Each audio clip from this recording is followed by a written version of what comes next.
The Beauty of Mamoru Hosoda Film.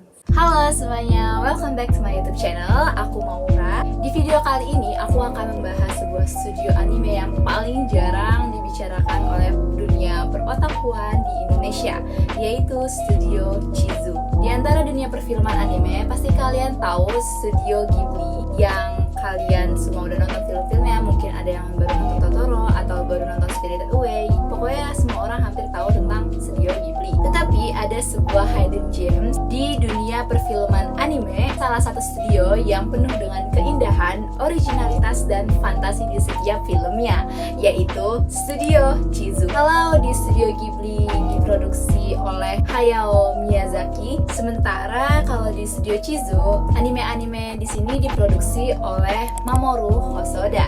Awalnya Mamoru Hosoda ditunjuk oleh Studio Ghibli untuk memproduksikan sebuah anime yang berjudul Howl's Moving Castle. Namun produksi film menjadi tegang dan tidak berjalan dengan lancar karena menurut Hosoda, dia diberitahu untuk membuat film yang serupa dengan bagaimana Miyazaki melakukannya gitu. Tetapi dia ingin membuat film dengan caranya sendiri. Akhirnya Mamoru Hosoda keluar dari Studio Ghibli. Mamoru Hosoda sudah memproduksi banyak banget film-film anime. Di antara film-film tersebut bahkan ada opening yang ia produserkan saja, ya openingnya doang.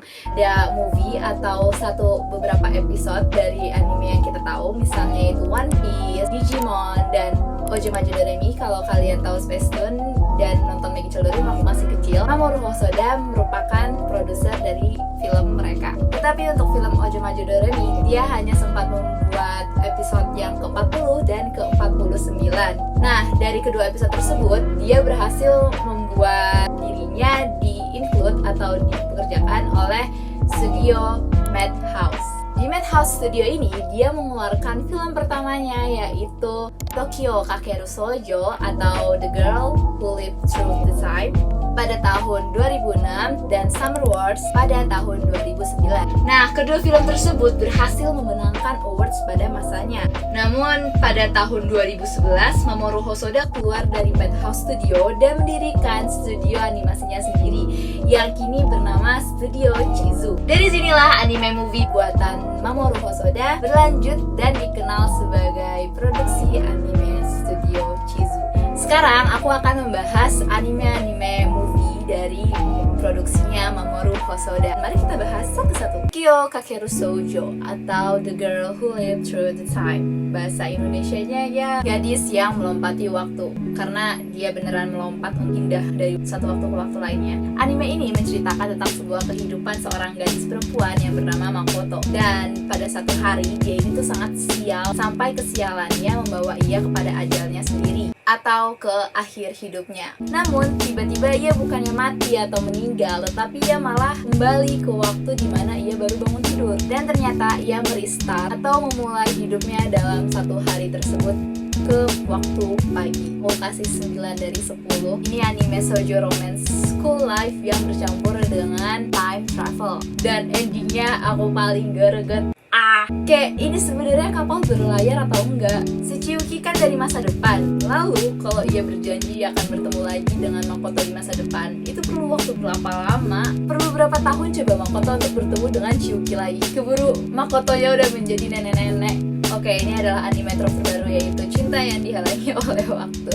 Lanjut, Summer Wars 9,5 dari 10.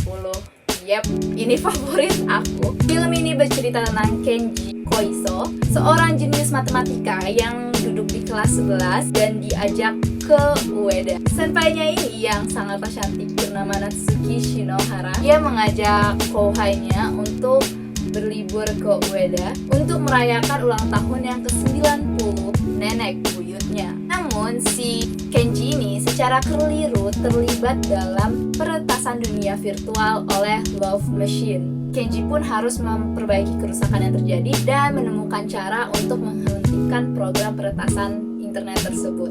Aku nonton ini 2 kali karena kenyamanan yang aku temukan di anime movie ini itu sangatlah in another whole new level. Bagaimana the idea of having a big family in a countryside merupakan hal yang sangat jarang untuk dimasukin ke dalam film, bahkan anime.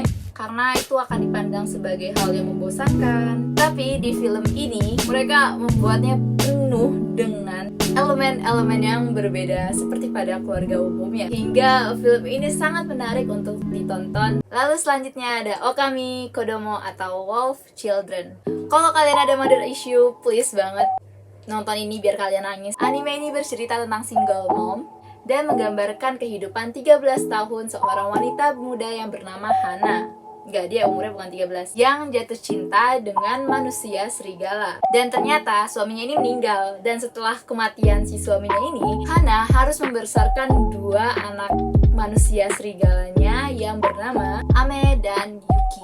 Dan mereka pun tumbuh lalu menemukan jalan hidupnya masing-masing.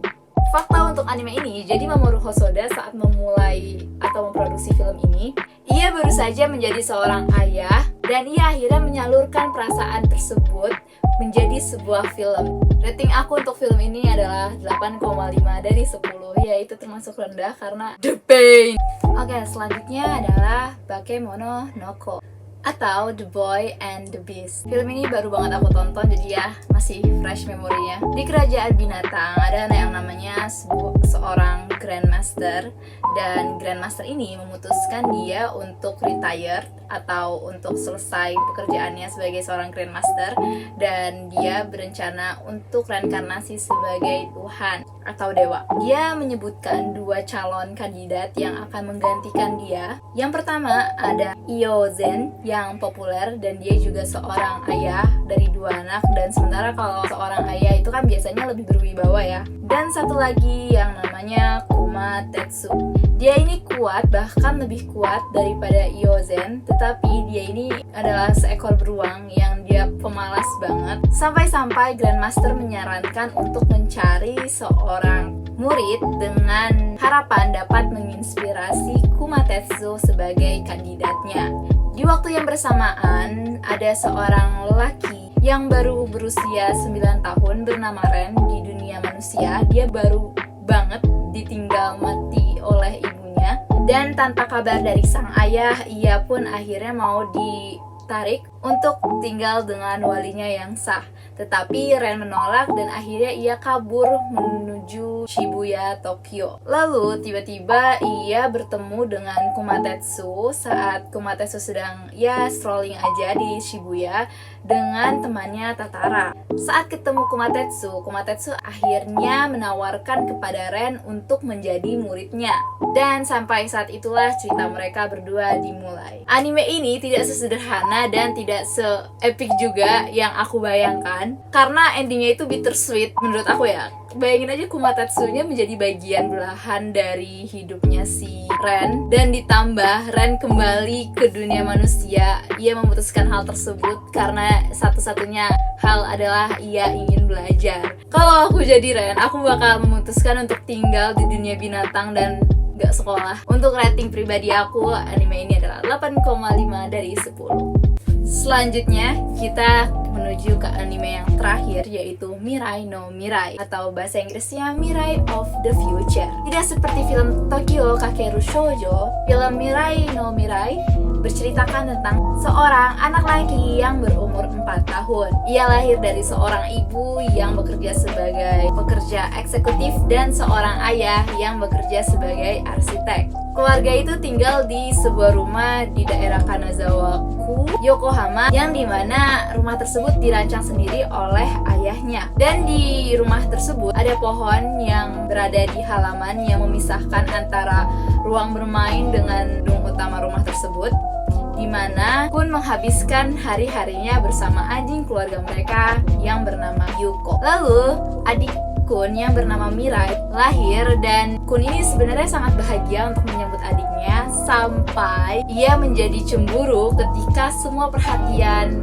kedua orang tuanya berpusat kepada adiknya ini yang bernama Mirai. Hati-hati, anime ini akan membuat kalian untuk menjadi takut punya anak dan gak mau malah bisa. Tapi tenang aja, anime ini sangat mengajarkan betapa hal-hal kecil sangat mempengaruhi kehidupan seseorang, maupun ia sudah lahir atau belum. Dan seru banget apabila kalian melihat Kun selalu berkembang pemikirannya di setiap arch-nya. Yap, dan dia sampai ketemu kakek buyutnya yang ganteng. So, rating aku untuk anime ini adalah 8,5 dari 10. Jadi itu anime movie buatan Mamoru Hosoda. Dan di bulan Juli nanti akan ada karya baru dari Mamoru Hosoda yang berjudul Belle, Ryuto Sobakasu no Hime. Aku sangat menunggu-nunggu untuk anime ini keluar dan menontonnya di bioskop. Kalau boleh, komen di bawah anime apa aja yang kalian udah tonton dari karya-karyanya Mamoru Hosoda, dan beritahu kesan kalian. Kalian bisa langsung cek trailernya, udah ada di YouTube. Jangan lupa like video ini. Kalian bisa bantu aku dengan subscribe channel ini. Kalian bisa unsubscribe kapan aja, jadi tenang. Yang penting kalian subscribe sekarang. Dan please jangan lupa untuk share video ini ke teman seperwibuan kalian, atau kalian ada teman yang ingin kalian cipratkan sisi wibu kalian. Jadi ya, terima kasih sudah menonton video aku sampai sini. Aku Maura dan aku undur diri. See you in the next video.